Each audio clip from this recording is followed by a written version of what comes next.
Hola, mignonté, Christelle Nadia Futso. Nous sommes mignontés le lundi matin après le Super Bowl. Lundi matin après le Super Bowl. Je vais vous en parler, ce qui me donne une excuse de véritablement vous parler de mon expérience américaine, de mon américanité. Oui, comme vous le savez, comme certains d'entre vous le savent, je suis né au Cameroun, mais depuis l'âge de 14 ans, voilà, je suis parti et j'ai fait toutes mes études aux États-Unis et je me définis toujours en disant je pense comme une Américaine, j'aime comme une Latine et je me bats comme une Camerounaise. Donc vous parlez du Super Bowl que les Eagles, youpi, ont gagné me permet de vous parler de mon américanité et de mon expérience américaine. Et vous savez, c'est la semaine de l'amour. Amour. Donc, je pensais que, voilà, en vous parlant de cela, du match, et le Kendrick Lamar, ça me permet véritablement, de manière décontractée, d'évoquer ces sujets-là. Donc voilà. Vous savez, Mioté, moi, quand j'arrive aux États-Unis en 93, comme toutes, je dirais, comme tous les personnes qui viennent de sociétés africaines, le sport roi, c'est évidemment le football. Le football, ce qu'on appelle aux États-Unis soccer. Donc, véritablement, il m'a fallu un peu de temps pour commencer à aimer le football américain. Et au départ, c'était évidemment les règles qu'on ne comprend pas. N'étant pas fan de rugby, ça me paraissait un peu comme le rugby. Et c'était un peu comme la cuisine américaine au départ. Trop sucré, parfois trop gras et très différent. Mais avec le temps, on s'habitue parce que aussi, on s'américanise. On s'américanise en réalisant que la société est ouverte. Et moi, j'ai cette chance-là.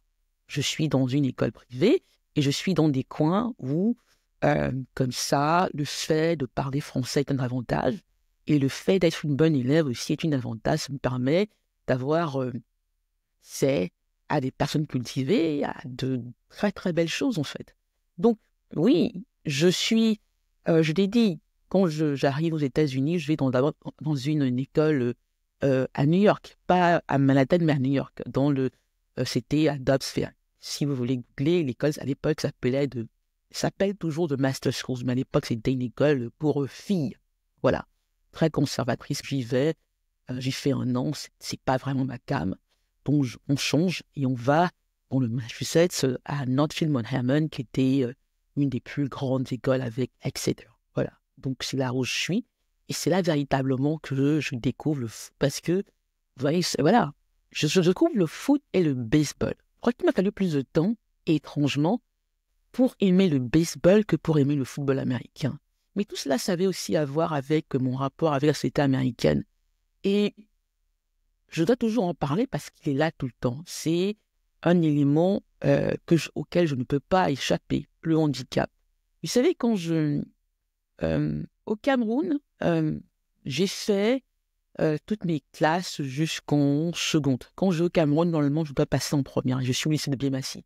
Et depuis, quand on découvre mon handicap, si vous voulez, vous pouvez voir les autres podcasts. J'en parle à peu près. On découvre que mon handicap est un handicap de la jambe sévère qui se manifeste après un mois. Là, j'en ai parlé dans mon live sur la sorcellerie, les raisons. Il y a des histoires comme ça autour de cela. Il y a beaucoup de choses qui sont dites autour de cela. Donc voilà. Donc, je n'ai pas véritablement... c'est quelque chose qu'on cache. Voilà. Au Cameroun, surtout parce que je venais ce qu'on appelle une grande famille, mais qui n'a jamais véritablement été une famille, il fallait cacher cela. Parce que ça avait une connotation non seulement péjorative, mais mystique. Donc voilà, donc j'étais toujours appelée l'enfant malade. Voilà, on disait elle est malade.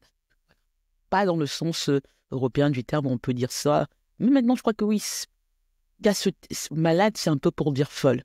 Je crois que je le dis, je vais le redire autant de fois que nécessaire. La folie et la sorcellerie ont un rôle de choix dans mon histoire. Donc le Cameroun, le handicap n'est pas véritablement visible. Il est là, il est grave, il est sévère, mais le fait de m'appeler Futso fait que les moyens que mon père a euh, me permettent beaucoup de choses, me permettent aussi de ne pas, contrairement aux autres personnes en situation de handicap au Cameroun, déjà de pouvoir aller à l'école et de pouvoir gérer l'inaccessibilité des écoles où j'étais. Vous savez, euh, j'ai fait des hôpitaux en France très très longtemps. Quand je reviens du Cameroun et que je vais au parc Répiki, c'était une école maternelle qui était en face de la BIA, pas très loin de la BIA qui appartenait à mon père. La BIA était une salle de cinéma au Cameroun à l'époque. Voilà. Donc je vais là-bas et puis je sens bien, je suis peut-être déjà, je n'aime pas le terme, mais occidentalisé. Je n'aime pas ce terme-là, mais oui, mes références déjà à l'époque sont très françaises parce que j'étais dans les hôpitaux français longtemps. Voilà. Donc quand j'arrive au parc Répiquet, je boite, mais les 40 premiers jours ne n'est pas très très très grand. Mais je crois que je réintègre la société camerounaise assez facilement, mais il y a la jambe qui est là. Il y a la jambe qui est là. Et je vois bien le problème que ça pose. Le regard des gens, leur gêne, parfois leur ricanement, parce que quand on arrivait à savoir que j'étais la fille de Fotso Victor, beaucoup de gens prenaient un malin plaisir à me regarder en disant « Ah, le grand Fotso », parce qu'à l'époque, mon père était l'homme qu'on considérait comme voilà, la personne la plus riche au Cameroun. Donc le fait qu'il y ait un enfant comme ça soulageait les gens, surtout dans ces milieux-là. Donc certains, voilà, on disait, voilà, il y avait des ricanements comme ça, mais il n'était pas très fort. Il n'était pas très fort parce que je pense mon père était déjà quelqu'un d'important et d'assez puissant. Je dis puissant entre guillemets. Voilà. Donc, Cameroun, je fais le parc Répiquet. Ensuite, je fais l'école du centre. Inaccessible, mais j'y arrive parce que j'ai cette nature-là où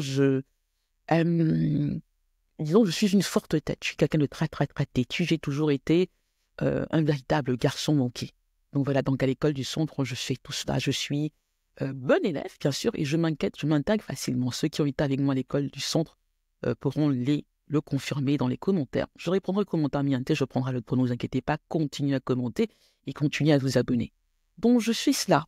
Donc l'école du centre, oui, ça se passe mal, et puis je suis là. Non, ça se passe bien, devrais-je dire. Je saute déjà sur l'expérience américaine. Donc, mais on ne parle pas véritablement de handicap. Les enfants sont méchants, mais j'entends, lorsqu'on insulte cela, je l'entends différemment. J'entends pas ce qui se dit. Ce qui est plus violent, c'est ce qui se passe à l'intérieur, entre guillemets, de la famille de mon père et de ma génitrice. Donc là, il y a véritablement des haines comme ça, des secrets qui sont là, où on parle de malédiction, où on parle déjà de femme-là. Femme-là, c'est un terme bamliqué pour dire quoi, le coup du sort. Que voilà, on disait à l'époque, je me souviens, ça c'est quand j'arrive au lycée de Massy, qu'il y a une amie, c'est pas une amie, une camarade qui me dit « Ah, tu l'as fait une photo Victor ?» Je lui dis « Oui ». Elle me dit « Ah, ça explique tout ». Je lui dis « Comment ça ?» Elle me dit « Il a vendu ta jambe et ton père fait partie de la Rose-Croix. » Elle me dit « Il a toujours ce petit truc rouge là sur ses costumes et ça qui montre la Rose-Croix dont ton père, il a vendu ta jambe pour être riche. » Et c'était une des conditions dont il t'a vendu. Voilà. Dans le direct sur la sorcellerie que j'ai fait, que je vous demande à Mienté de regarder, je dis que même Peter Géchard le dit, on dit que pour la sorcellerie, il faut vendre quelque chose. Donc longtemps, on a dit que mon père m'avait vendu, voilà, que j'étais, il y avait même cette expression dont j'ai découvert véritablement le sens plus tard, que j'étais son enfant totem. J'étais l'enfant qui lui avait permis, il avait donné, voilà, qui lui avait permis d'avoir tout cet argent, Donc, il y avait ça. Donc, moi, Biémassi, c'est plus difficile parce qu'à un moment, les 40 premiers jambes est beaucoup plus s'agrandit et je dois commencer à marcher avec des béquilles. C'est là que ma vie sociale devient beaucoup plus difficile parce que là, véritablement, mon handicap devient plus sévère. Ma jambe devient beaucoup plus tordue. C'est ce que, voilà, ma jambe de travers. Je vous raconte un jour d'où vient cette expression. Ça a tout à voir avec la littérature et mon premier livre. Dont le titre est « L'empreinte des choses brisées ». Voilà, donc quand je quitte le Cameroun, oui, je dois entrer en première, mais je reprends ma seconde pour apprendre l'anglais. Et là, ce qui fait que mon handicap vient comme ça et euh, me devient, comment dire, qui m'est mis devant les yeux, c'est que l'école, on trouve anormal déjà que j'ai ce handicap-là et que mes parents ne songent pas à une amputation parce que le handicap est véritablement sévère. À New York, surtout à Dobbs Ferry, les hivers sont rudes.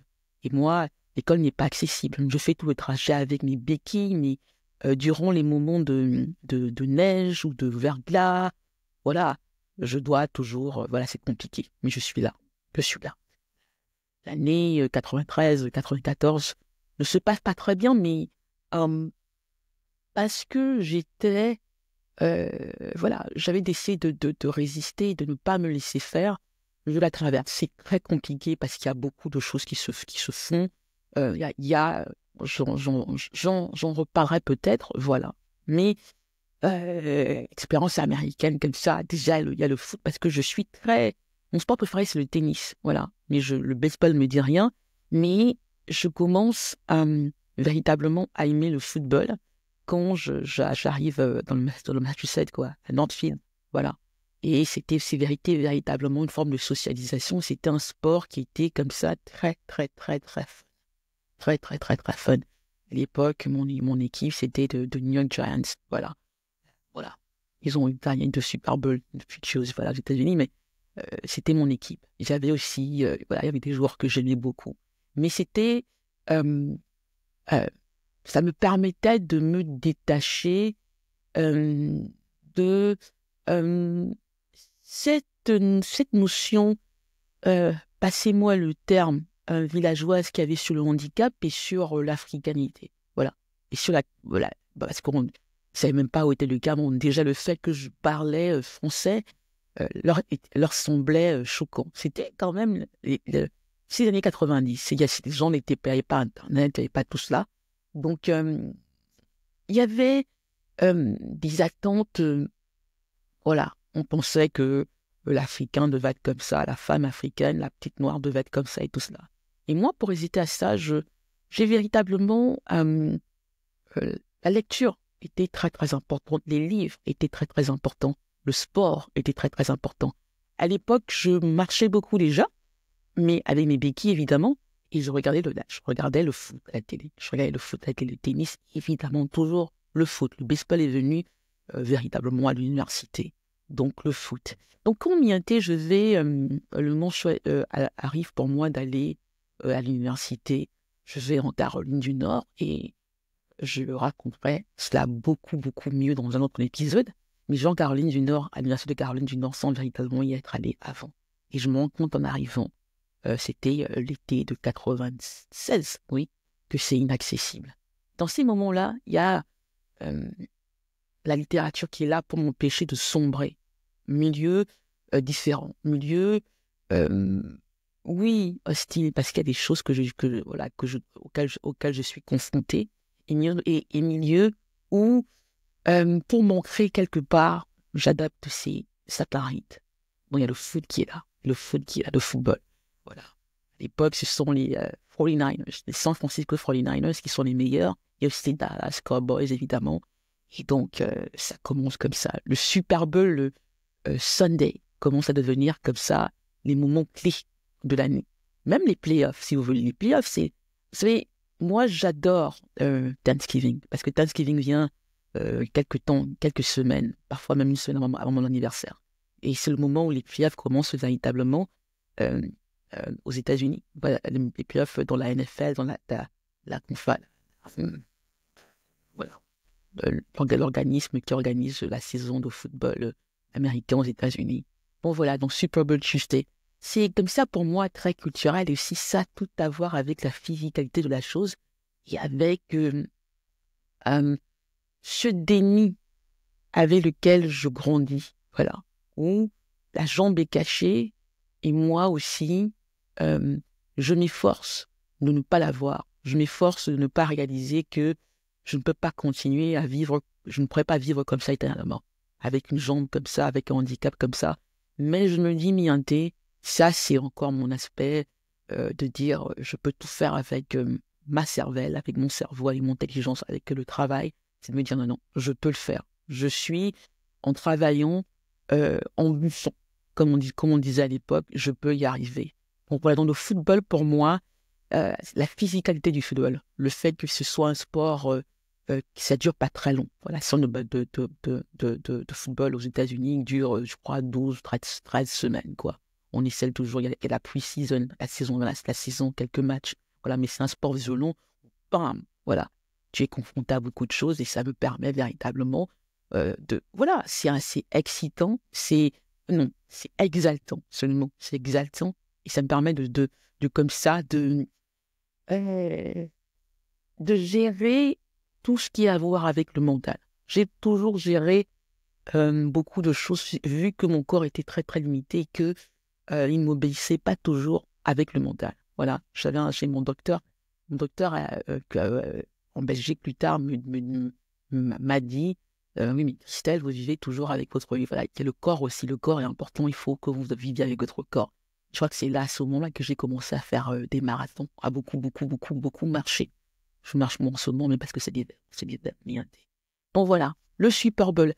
Hier, le Super Bowl, c'était... vous savez, au départ, moi, j'ai beaucoup aimé les Kansas City Chiefs. Voilà. C'était Patrick Mahomes, voilà, qui est un métis, et dont le père était un joueur de baseball. Donc, quand ils ont gagné le Super Bowl pour la première fois, c'était Andy Reid, qui avait été longtemps le coach des Eagles. Voilà. Ils l'ont battu hier. Voilà. Donc, c'était son premier Super Bowl. Il y avait cette histoire-là qui se créait. Mais au fur et à mesure, il y a eu ce côté culturel très américain, vous savez, où les côtes, la côte Est, la côte Ouest sont en général, c'est pas vraiment, comment dire ça, l'Amérique profonde, voilà. Et donc, les Kansas City Chiefs, qui viennent de Kansas, évidemment, sont un peu l'Amérique profonde, l'Amérique, si on peut dire les choses grossièrement, proprement. Je schématise, voilà.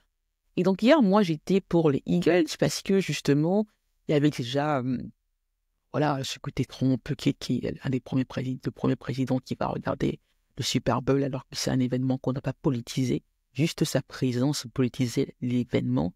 Et donc, il y avait comme ça le fait que les Kansas City Chiefs devaient gagner 3 Super Bowls d'affilée, ce qui n'a jamais été fait. Il y a eu des tout-pics, voilà.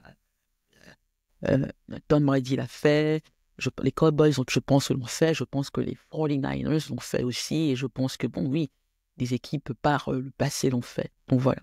Donc, pour des raisons qui ont tout à voir avec aussi les élections américaines, la manière dont les élections se sont passées aux États-Unis, avec ce choc-là que ceux comme moi qui soutenaient Kamala Harris ont eu.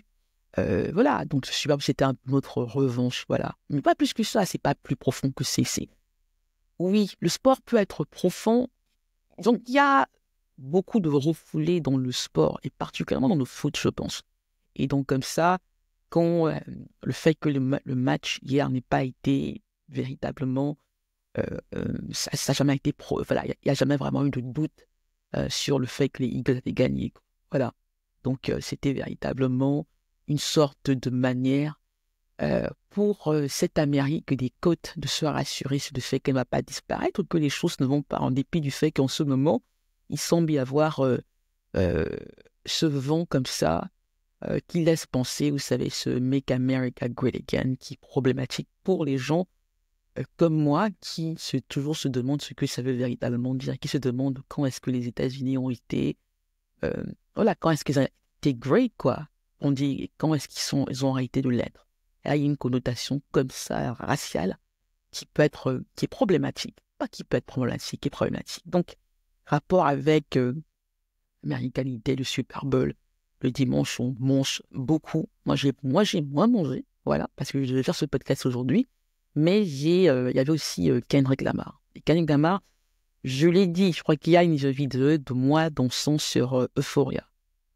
Kendrick Lamar, pour des gens comme moi, qui aiment les mots, qui aiment la littérature, Kendrick Lamar, c'est véritablement le rappeur, parce qu'il est très, j'ose le mot, littéraire. Kendrick Lamar est très littéraire. À un moment, si je l'aurais comparé à MC Solar, mais sauf qu'MC Solar n'a jamais véritablement eu, en même temps c'était une autre époque, voilà. Kendrick Lamar peut-être profite du fait que l'époque est beaucoup plus avancée. Mais MC Solar à l'époque, c'était mon époque MC Solar, où il était comme ça, c'était le rappeur littéraire, mais qui, je pense, a souffert de la ghettoisation du rap en France. Voilà. Parce que MC Solar, je pense qu'il avait beaucoup de talent, il avait cette force d'écriture que Kendrick Lamar a, sauf qu'aux États-Unis, Kendrick Lamar, lui, a réussi, mais je pense que c'est aussi la société américaine qui permet ça, à casser les codes, à véritablement forcer les portes, à véritablement s'imposer. Il gagne un prix Pulitzer, son talent littéraire est reconnu, il gagne des Grammys tout le temps, en dépit du fait que ses chansons ne sont pas toujours, sauf jusqu'à maintenant. Non, ça a changé avec l'année dernière, il a vraiment réussi à faire des bangers, Not Like Us, etc. TV Off, best song, whatever. Une très très bonne chanson. Et oui, il a de très très belles chansons dans son dernier album. MC Solar a eu de très très belles chansons, mais je pense il a souffert du fait que le rap est resté toujours quelque chose de marginal en France, même si ça change un peu, mais difficilement. La société française, je pense, à cet égard-là, est beaucoup plus conservatrice. Le rap reste... tout cela, Niente, c'est pas, le sujet n'est pas véritablement de faire un podcast sur Kendrick Lamar, le Super Bowl, Islam, et de véritablement montrer comment je suis le produit de ces différentes choses-là. Voilà, le Cameroun d'où je pars, les États-Unis où j'arrive, New York, le Massachusetts, la littérature qui me vient aussi des grands profs, bons profs que j'ai eus au lycée de Biémassi, du handicap qui joue un rôle clé, de aussi ma camerounité. Je touche mon micro parfois, vous m'excusez. Ma camerounité, mon africanité, entre guillemets, qui est définie pour moi. Et moi, en choisissant ce que j'aime, en faisant le choix de véritablement affirmer mes particularités, d'aimer le football, d'aimer Kendrick Lamar, d'avoir mes choix littéraires, de ne pas juste me dire, oui, en tant que, entre guillemets, quelqu'un qui vient du Cameroun, quelqu'un qui vient du continent africain, je dois aimer ça, je ne dois pas faire ça, je ne dois pas faire ça. Je m'affirme et j'essaye d'avoir un style qui est à moi. Et même avec ce podcast Niente, je tiens véritablement à affirmer ma singularité. La décision que je suis en train de prendre, c'est de me savoir si je dois faire un podcast en anglais. Je pense que je le ferai. Voilà, mais il faut déjà que je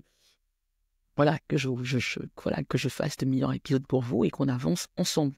Voilà. Donc, oui, américanité qui m'aide aussi à avoir à me construire, en ayant mes propres identifications, en m'identifiant à différentes choses, en refusant les stéréotypes, les préjugés, en refusant d'être la victime de mon passé, de société d'où je viens, de la fortune de mon père, de tas de choses, et en véritablement m'ouvrant à différentes choses. Voilà, à différentes choses. Les États-Unis, c'est ça. C'est, en dépit de tout ce qu'on peut dire de mal sur la société américaine, il y a quand même encore cette sensation que ça reste, du moins quand j'y arrive, la société du possible. C'est moi quand je dis à mon père que je vais aux États-Unis, je lui dis c'est le seul endroit où je peux y arriver. C'est le seul endroit où j'ai une chance d'y arriver avec la jambe que j'ai, avec le nom que j'ai. Mon nom n'est véritablement qu'un problème qu'au Cameroun, dans les sociétés africaines et dans les sociétés européennes, parce que c'est la diaspora africaine, c'est le Cameroun d'ailleurs et d'en haut qui influence cela. Mais on en reparlera de manière plus détaillée. Donc, en gros, semaine de la non-mienté, dans le prochain podcast, je vous parlerai voilà, de l'amour en parlant de mes expériences, en vous racontant des histoires. Donc là, c'est un épisode post-Super Bowl Sunday où je lui disais « Yes, go Eagles !» Orienté, football, littérature, américanité et ces choses qui permettent autant que possible d'être libre et de s'affirmer. C'est le plus important. Singularité. Voilà, je le dis, je vais le redire pour terminer cet épisode. Je pense comme une Américaine, j'aime comme une Latine et je me bats comme une Camerounaise. Voilà. Merci. Les commentaires sont les bienvenus. Dites-moi ce que vous avez pensé de cet épisode. Post Super Bowl où je vous parle de manière légère de mon américanité et de mes expériences. Et abonnez-vous, s'il vous plaît. Et on continue mienté. On avance, on progresse. À bientôt. À vendredi.